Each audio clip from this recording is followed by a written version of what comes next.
Welcome to Rad2, another daily reader for Reddit. Like and subscribe for daily Reddit videos. Why is it that during winter it's not uncommon to have days with abnormally high temperature and summer-like weather, but in the summer it never drops to winter-like weather for a day? I live in the USA Midwest.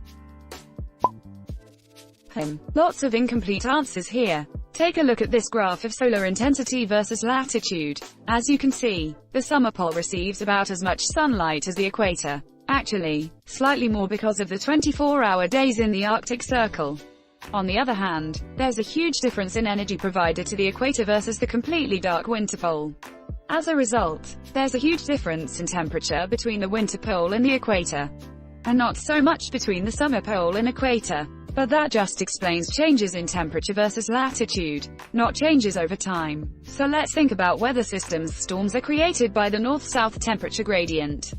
As heat moves from equator to pole, a small amount of it is converted into kinetic energy. Heat flow causes motion, just like a very inefficient steam or gasoline engine. When the temperature difference is large, the engine runs faster and more efficiently, creating more kinetic energy, which is to say the storm winds blow stronger when the pole-equator temperature difference is large. So, in the wintertime, the difference in solar heating creates a much larger equator pole temperature difference than in the summer. This creates much stronger wind patterns. So you've got stronger winds, blowing a bigger temperature gradient around across the surface of the Earth. So, you see much bigger temperature shifts from day to day. Edited to add some examples.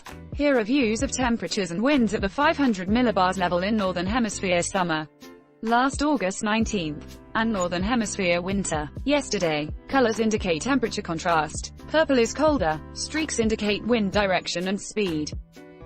That website is awesome. Somehow made it all through university geography without knowing that exists.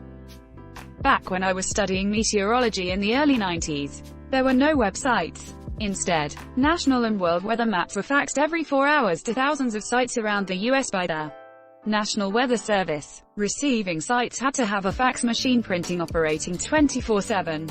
A guy in our department had the primary job of pulling the faxes out 30 or 40 with each cycle, and mounting them up on a big board in our main lobby. He even had to mount the ones received overnight, because in order to see weather trends you had to flip through the last 24 or 48 hours of maps. That's how we produced an animated weather map. Thanks for watching Rad2. Like and subscribe for daily Reddit videos. If you like these videos, check out the original Rad channel.